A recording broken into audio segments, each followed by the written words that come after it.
Bienvenidos una vez más a su programa Perspectivas. Les saluda Gaby Peroso. El día de hoy le doy la bienvenida a Luis Zúñiga. Él fue preso político cubano, también fue diplomático y es analista político. Muchísimas gracias por estar aquí. Muchas gracias, Gaby, por la invitación y un gran placer estar contigo y tu audiencia. Sí, me encanta tenerlo aquí porque hay muchas perspectivas que quizás para los venezolanos, los cubanos, los nicaragüenses son lejanas, pero realmente tienen un impacto significativo y podrían ser la carta de salida de las dictaduras. Quiero analizar junto a usted el tema de Ucrania y Rusia, Rusia con un involucramiento importante en el continente. Vamos a hablar también de China y sobre todo estas nuevas sanciones que poco a poco se van a ir reimponiendo a las dictaduras y qué se puede negociar en el entorno internacional. Vamos a empezar con lo más fresco. Esta semana el New York Post publicaba que el presidente Donald Trump, luego de ese impasse con el mandatario ucraniano, podía ver más hacia América Latina, apoyar a El Salvador, apoyar también a el presidente de Argentina, incluso a María Corina Machado, y alejarse un poco de Europa. ¿Qué cree usted que pueda estar pasando? Esto lo tiene previsto el presidente Donald Trump desde antes esa mirada y por eso, por ejemplo, nombró al secretario de Estado Marco Rubio, un hombre latino que conoce muy bien a nuestros países. Muy interesante pregunta y con una gran visión estratégica. Efectivamente, Gaby, fíjate que te hacía referencia de que a un par de, como 10 días atrás, yo escribí un artículo precisamente sobre este tema de Ucrania y cómo el presidente de Estados Unidos debía tomar distancia de los europeos y de este conflicto en Ucrania, negociar directamente la solución del problema con Rusia y reenfocar sus intereses y su estrategia hacia América Latina, que es el aliado natural de los Estados Unidos. Ahí está ese artículo en el Diario de las Américas de hace alrededor de 10 días atrás. Esencialmente, mira, Estados Unidos se ha estado involucrando crecientemente en el conflicto de Ucrania. ¿Y por qué digo crecientemente? Bueno, primero porque el gran peso económico y militar ha caído sobre los Estados Unidos más que sobre Europa. Estados Unidos ha gastado montones de billones de dólares, y billones en inglés, o sea, cientos de miles de millones de dólares en una guerra que está estancada, lleva ya 3 años sin solución. Entonces, ¿hasta cuándo va a seguir esta guerra y Estados Unidos desangrándose económicamente y peor todavía, involucrándose en el conflicto? ¿Por qué razón? Y se lo voy a exponer muy claramente. Estados Unidos le ha estado proveyendo a Ucrania armamento más sofisticado cada día que lo requiere eh, Ucrania. Y no solamente mandándole armamento de mucha mayor calidad, sino incluso en los últimos días antes de la presidencia de Joe Biden, Biden autorizó a Ucrania a usar esas armas modernas y sofisticadas en territorio ruso. Quiere decir que ahora Estados Unidos ya se había convertido en aliado de Ucrania atacando a territorio ruso. Por lo tanto, Estados Unidos estaba indirectamente atacando a Rusia. O sea, por eso es que el presidente Donald Trump le señala a Zelensky de que tú estás jugando con una tercera guerra mundial. No se puede olvidar que Rusia tiene la mitad de las armas nucleares del mundo. Con solamente apretar un botón, Vladimir Putin puede ocasionar una apocalipsis mundial, una tercera guerra mundial. Entonces Estados Unidos está jugando demasiado en esta situación que existe y por eso es que el presidente Trump está enfocado en buscar la paz, no continuar esta guerra. Y evidentemente las declaraciones que hizo en la Casa Blanca Zelensky y posteriormente a su regreso a Ucrania de que el fin de la guerra estaba a largo plazo, eso ha convencido a la administración norteamericana de que definitivamente tienen que distanciarse de este conflicto porque Estados Unidos puede involucrarse en una guerra directa con Rusia que no es para el beneficio ni de Estados Unidos ni de nadie en el mundo. Así que yo creo que esto tomó un punto muy claro del distanciamiento obligatorio que tiene que tener Estados Unidos con respecto al conflicto de Ucrania. Sí, usted calificaba este conflicto bélico como absurdo y también abusivo. Y me llamaba la atención el tema de cómo veía usted a Europa, que tampoco debería estar directamente involucrada en esa negociación porque ellos de alguna manera son antagónicos con el presidente Donald Trump, que ellos prefieren negociar con la ultraizquierda que con Donald Trump, que para ellos es la ultraderecha. Y ahí vuelvo a este artículo del New York Post sobre, por ejemplo, Meloni en Europa, la primera ministra italiana, y casos como el de Nayib Bukele y el presidente Javier Milei. Estamos ante un nuevo reorganizamiento, hablaban de los BRICS y el Occidente, pero ahora podríamos tener una visión distinta y un poco más mezclada entre Europa. ¿Cómo ve usted? Porque también podríamos estar ante un tercer nuevo orden mundial que todavía nadie había descubierto, ¿no? Absolutamente, Gaby, estás muy clara en la presentación porque esa es la realidad política del mundo hoy. Vamos a hacer un poquito de historia para nuestros televidentes para que puedan entender de lo que estamos hablando. En la primera administración del presidente Donald Trump, yo recuerdo cuando el presidente le pidió a los europeos que quitaran, que cortaran la dependencia que tenía Europa del gas y del petróleo ruso. Sí, ¿Y se cuál lo fue dijo la en la cara a los respuesta de alemanes el Alemania a presidente. nombre de la Unión Europea? No, esto es un asunto de nosotros y de nuestros intereses. Cuando el presidente Trump también les planteó de que Europa tenía que aumentar sus gastos de seguridad y de defensa frente al militarismo y los propósitos expansionistas de Vladimir Putin, los europeos también lo rechazaron y le dijeron que no, que los gastos militares no podían incrementarlo. Entonces, ahora se aparecen con que Trump es aliado de Putin y es simpatizante de Putin, cuando Trump es el que los alertó a ellos específicamente sobre los peligros de Rusia. Entonces te das cuenta que hay una manipulación política y yo hago referencia exactamente a lo que todos los norteamericanos de pueblo conocen. Todos los que han viajado a Europa saben que cuando tú llegas a Francia y te pones a hablar en inglés, inmediatamente te miran con mala cara.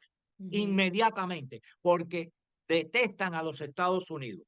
¿Qué pasa con España? Una situación semejante.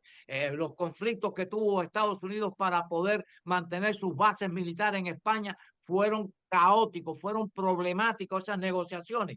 ¿Qué pasa con el resto de Europa? Que miran a distancia a los Estados Unidos, lo ven como vamos a ver, como un distanciador que quiere imponer su política o su visión de política del mundo. ¿Por qué? Porque Europa es centro izquierda y más izquierda que hacia el centro. Entonces, la realidad es esa. Europa tiene un resentimiento con los Estados Unidos. ¿Por qué? Porque perciben a los Estados Unidos como un país de muchachitos rubios que comen chicle y que bailan rock and roll y que no tienen cultura. Europa se considera la madre de la cultura, del pensamiento político, de las revoluciones progresistas, etcétera, etcétera. Y entonces no parece que ignoran que la Revolución Francesa tuvo su raíz en la Revolución Norteamericana. Pero bueno, esa es la visión europea y definitivamente tienen un resentimiento contra Estados Unidos. Bueno, pues yo creo que el momento llegó en que Estados Unidos definitivamente deja que los europeos jueguen sus problemas, porque los europeos tienen muchos diablos políticos entre ellos. Recuérdense que casi todas las guerras han sido por problemas políticos en Europa y problemas políticos fundamentados y originados por las ideas socialistas, porque acuérdate que nos están tratando de vender y de proclamar de que el nazismo y el fascismo son filosofías políticas de derecha. No, el nazismo y el fascismo son políticas socialistas de izquierda. No pasa que ellos tratan de distanciarse de eso por los crímenes de Stalin, por los desastres y crímenes del marxismo-leninismo en la Unión Soviética. Pero todas estas son ideas socialistas que han sido los problemas de las guerras en Europa, su expansionismo también colonialista. O sea, vamos a ser realistas en la historia. Todo esto lo que ha hecho es simplemente formar un pensamiento político, yo creo, en el presidente Donald Trump, de que Estados Unidos debe distanciarse de Europa y enfocarse en su área natural de crecimiento, de mercado económico y de potenciamiento militar defensivo, que es América Latina. Para finalizar este tema, sobre todo de Rusia, ¿qué debe hacer Donald Trump en esa mesa de negociación para rescatar su región? Porque no solamente es bueno invertir, por ejemplo, en Argentina, en El Salvador, tiene que acabar con los cánceres de estas dictaduras que además son organizaciones criminales. Y de alguna manera Rusia tiene involucramiento. Ve a un Donald Trump diciéndole a Vladimir Putin, déjame a América sola y tú ve con tu tema europeo. Eso podría ser un beneficio definitivo. Cuba tiene esa relación de décadas y con Venezuela se han aprovechado también bastante, ¿no? Bueno, ese mismo cáncer político que te estaba diciendo de Europa es el que tenemos en América Latina. ¿Quiénes son los causantes del cáncer político en América Latina? El socialismo, la misma historia. ¿Qué cosas son los regímenes de Cuba, Venezuela y Nicaragua? Regímenes de izquierda. ¿Cuál es el problema en el Brasil? Bueno, pues la izquierda. ¿Cuál es el problema en Colombia? La izquierda. ¿Cuál es el problema en Ecuador? La izquierda. ¿Cuál es el problema en Chile? La izquierda. Siempre es la causa del problema. En México, en todas partes, es la misma situación y el mismo desastre. Míralo en Canadá, siempre es el mismo. Entonces, la solución de un enfocamiento de la política exterior de los Estados Unidos hacia América Latina tiene obligatoriamente que comenzar con la erradicación de este cáncer del socialismo en América Latina, Y ve a Rusia esencialmente Cuba, saliendo de Venezuela la y región. Nicaragua. Ve a ¿Perdón? Rusia saliendo de la región si se lo pide Donald Trump. Absolutamente. Rusia no tiene ninguna identidad con estos socialistas si los rusos fueron los que rechazaron el socialismo en la Unión Soviética. Y el señor Vladimir Putin fue parte de ese rechazo también. En Rusia no hay socialismo, en Rusia no hay partido comunista, en Rusia no hay nada de esto. Rusia es imperial. Vladimir Putin se percibe a sí mismo como un nuevo zar. Y míralo en su discurso cuando inició la guerra contra Ucrania. Es reconstrucción del imperio ruso. Él se ve como un nuevo zar. Esa es otro enfoque interno de ellos bueno, eso habría que analizarlo después en otro punto. Pero esencialmente América Latina y Estados Unidos. Estados Unidos necesita crear una zona de libre comercio de toda América completa, que era el concepto inicial del Acuerdo de Tratado de Libre Comercio de América del Norte, de Canadá, Estados Unidos y México, y esto extendérselo a toda América Latina. Ese es el enfoque válido y justo para Estados Unidos, que además de una zona de comercio interno que crearía el mayor bloque económico del mundo, sería también una alianza militar de defensa, porque Estados Unidos nunca ha sido un enemigo de exportación de guerra. Estados Unidos no ha iniciado guerras en ninguna parte del mundo. Estados Unidos ha ido a aplacar o a resolver problemas de guerra, no a iniciarla. Entonces, esencialmente, Estados Unidos necesita América Latina unida económica, política y militarmente como un bloque, una coraza de unidad, y eso empieza por eliminar a estos regímenes comunistas, totalitarios, abusivos, porque estos ni quieren comercio, ni quieren igualdad, ni quieren prosperidad, ni quieren nada. Lo que quieren es dictadura para perpetuarse en el poder.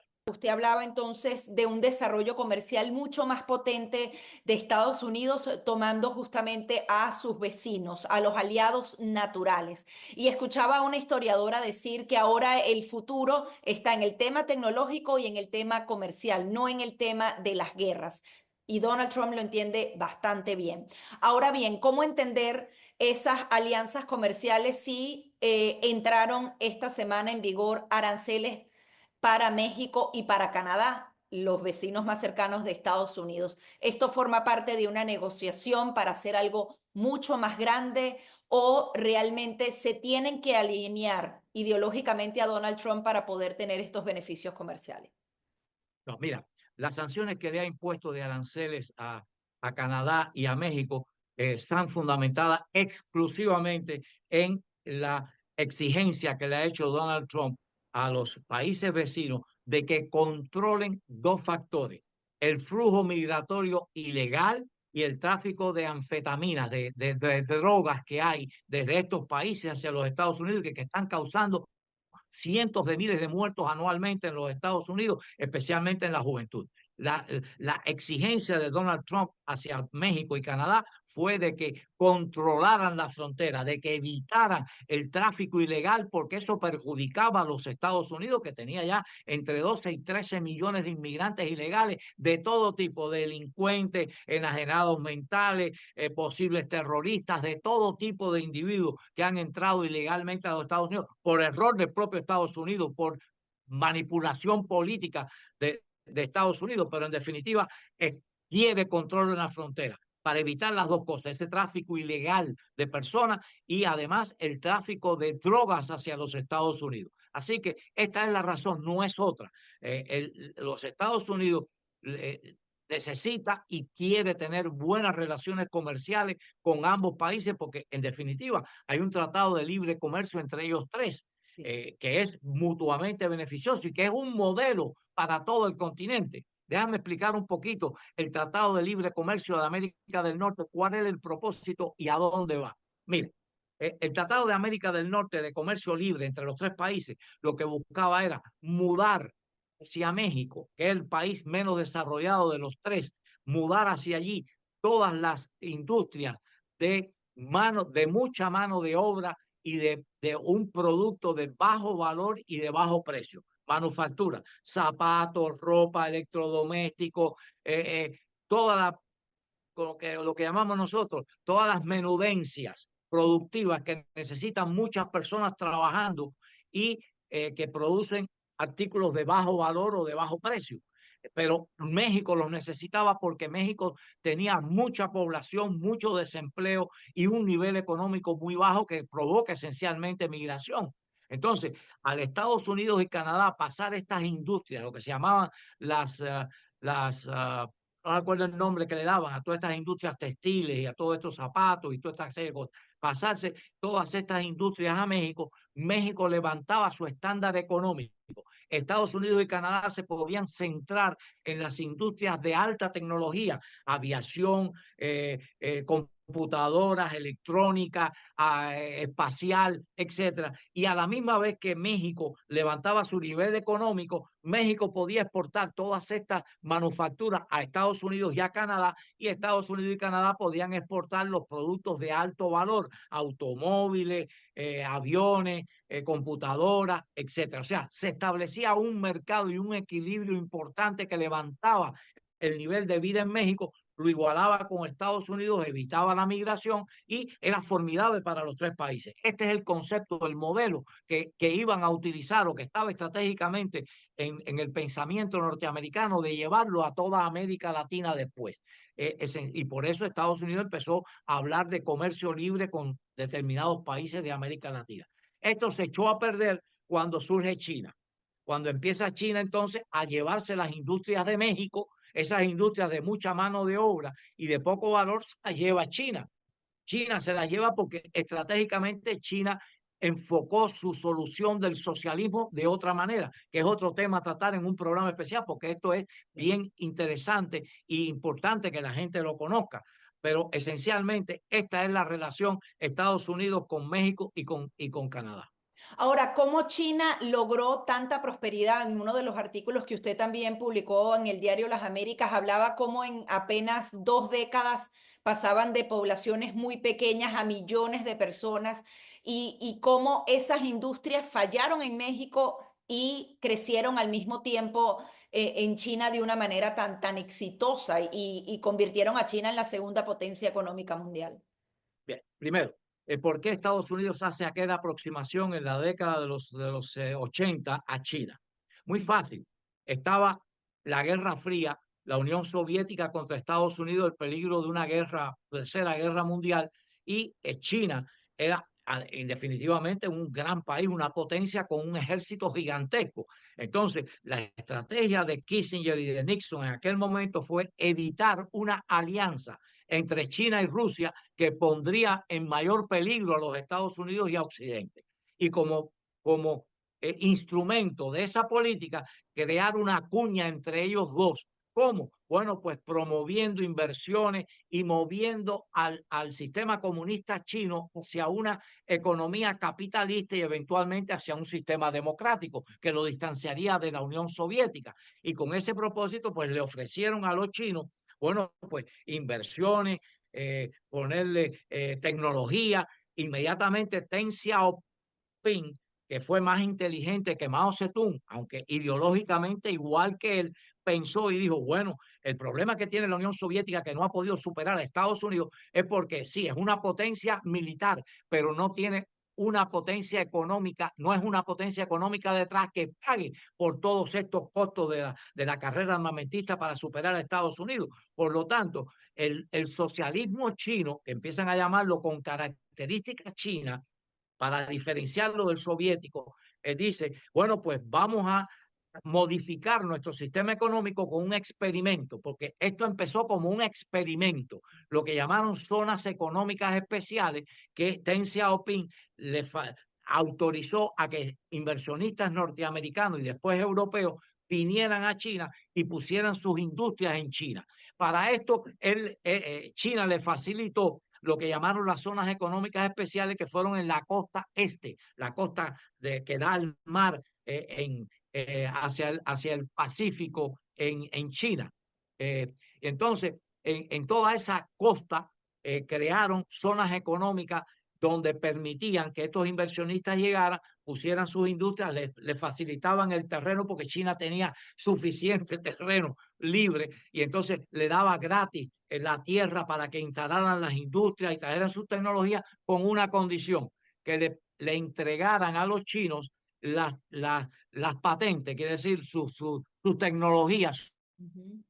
su know-how, su conocimiento tecnológico. ¿Qué pasó entonces? Bueno, pues que China, todas estas regiones económicas especiales que empezaron con 6, luego pasaron a 12 y eventualmente a 48, toda la costa este de China empezó a prosperar vertiginosamente porque todas las industrias de manufactura que estaban en México, que Estados Unidos y Canadá habían pasado a México, empezaron a irse de México y venir a Estados Unidos. Igualmente pasó con las manufacturas europeas. Inmediatamente dejaron Europa y fueron a China. ¿Por qué razón? Muy fácil. El mayor costo de producción de estas industrias que necesitan mucha fuerza de trabajo, o sea, muchos trabajadores, en Estados Unidos y en Europa había que pagarle $5 la hora al trabajador como promedio, más los beneficios de seguro médico, retiro, etcétera, etcétera. En China, los chinos le aplicaron en estas zonas económicas especiales el capitalismo salvaje que Europa y Estados Unidos rechazaron. Acuérdate de que eran 16, 18 horas de trabajo con salarios mínimos, etcétera. Y eso lo rechazó Occidente. Por eso aparecieron los sindicatos y toda esa serie de cosas. Pero en China, en estas zonas económicas especiales, a los chinitos le pagaban entre 5 y 10 centavos de dólar la hora, mientras que Estados Unidos y Europa tenían que pagar $5 la hora. Fíjate qué clase de diferencia. Además, a los chinitos no había que pagarle seguro médico, no había que darle días de permiso por cuestión médica, no había que pagarle retiro, no había que pagarle un montón de beneficios. Por lo tanto, era tremendo negocio para los inversionistas que se llevaban alrededor del 90% de la inversión en retorno. O sea, era una inversión grandiosa. Por eso China se explosionó en términos de desarrollo. Además, todas estas ciudades de la costa este, que vamos a decir como promedio tenían 20.000 habitantes, en menos de 10 años ya tenían entre 10 y 20 millones de habitantes, porque el flujo y el crecimiento fue tan exponencial, tan grande y tan grande la exportación de productos, que China pasó en 20 y pico, 30 años a ser la segunda potencia económica del mundo, gracias Ahora, a Estados Unidos y Europa. ahora, brevemente, ¿qué va a pasar con esa China con este cambio de visión de Estados Unidos queriendo traerse las industrias para acá? ¿Es posible con esa mano de obra tan cara? ¿China tiene que hacer cambios también dentro de su economía? Mira, muy fácil de entender. Los Estados Unidos creía de que China, al darle ingreso a la Organización Mundial de Comercio, a las Naciones Unidas, a todas las oportunidades, nación más favorecida en el comercio que todavía la tiene China, creyeron que China se iba a convertir en un país capitalista y eventualmente en un país democrático, pero se han convencido de que eso era falso, de que los chinos utilizaron la economía para fortalecer su sistema y que lo que están ahora es luchando por convertirse en la primera potencia económica del mundo y en la primera potencia militar para poner el hegemonismo en el mundo. El tema de China lo podemos tratar en otro tema intensamente para que se entienda exactamente lo que ha ocurrido, pero ya Estados Unidos, los dos partidos de Estados Unidos están convencidos de que el objetivo de China es hegemonía mundial e Sí. imponer el comunismo, su sistema en el mundo entero. Y por lo tanto, ya lo rechazaron. Ya no tienen posibilidad de seguir copiando ni robando tecnologías norteamericanas. Ya los han alejado. Ahora vienen las restricciones de comercio, perder todos estos beneficios que le habían dado a los chinos para que se desarrollaran, se los van a quitar. Y tercero, bueno, pues comenzar a cortarle todos estos beneficios de comercio que tienen en el mundo y todas estas inversiones estratégicas como el canal de Panamá que ya lo tenían controlado y puertos importantes del mundo entero como Djibouti que controlan el paso del 30% del petróleo, ya tienen bases navales chinas en esos lugares. Todo eso, toda esta situación de China ya es un freno y por lo tanto China no tiene más alternativa que uno, o se democratiza o China regresa a un país del tercer mundo porque su tecnología y todos sus avances económicos van en regresión. Recientemente hemos visto la reimposición de las sanciones petroleras a Venezuela. Hay también varios reclamos con el tema de Nicaragua y el libre comercio que existe de Estados Unidos hacia ese país. Y en Cuba podrían venir restricciones de vuelos y varias que ya estaban activas en la primera administración de Donald Trump. ¿Cómo lee usted este mensaje que manda Estados Unidos y qué puede pasar entonces a futuro? Bueno, la posición de Estados Unidos y de la nueva administración en Estados Unidos la estamos viendo ya. Estados Unidos, pues, está enfocado en paz, estabilidad, comercio, crecimiento económico y, indiscutiblemente, su oposición a los regímenes de fuerza.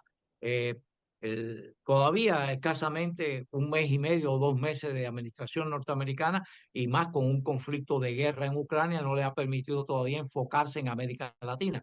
Pero ya el hecho de que el secretario de Estado que escogió el presidente sea precisamente un cubano americano que conoce muy bien la región como ningún otro secretario de Estado. La historia de los secretarios de Estado de Estados Unidos es que ninguno conocía nada de Sí. América Latina. Este es el experto en América Latina, habla español perfectamente, entiende la situación y hay un alineamiento perfecto. Donald Trump entiende y conoce la problemática de Cuba, Venezuela y Nicaragua y yo creo que definitivamente su objetivo va encaminado a ponerle fin o a producir transiciones políticas en estos tres países. Y hay dos caminos para la solución de enfrentamiento con estos tipos de regímenes totalitarios. O le impone sanciones económicas severas que ocasionen un derrumbe del sistema político o vas a una confrontación mucho más seria con amenazas militares. Entonces, por supuesto, la primera opción es la de sanciones económicas, buscando de que fuerzas militares o fuerzas políticas dentro del país entiendan de que no funcionan más ni son tolerables estos regímenes abusivos, totalitarios contra sus propios pueblos y que produzcan sus transiciones voluntariamente o pacíficamente. De otra manera, Estados Unidos va a utilizar todos sus recursos para ponerle fin a esto porque la estrategia global de Estados Unidos, con la gran responsabilidad que tiene Estados Unidos, porque entiendan que el mundo tiene paz y tiene prosperidad gracias fundamentalmente a Estados Unidos. Si no existiera Estados Unidos, los regímenes totalitarios como China, Rusia, Corea del Norte se hubieran tragado e Irán se hubieran tragado del mundo. O sea, Estados Unidos es la fuerza estabilizadora positiva en el mundo. Y el enfoque de Estados Unidos está ahora hacia estos tres dictaduras totalitarias de América Latina.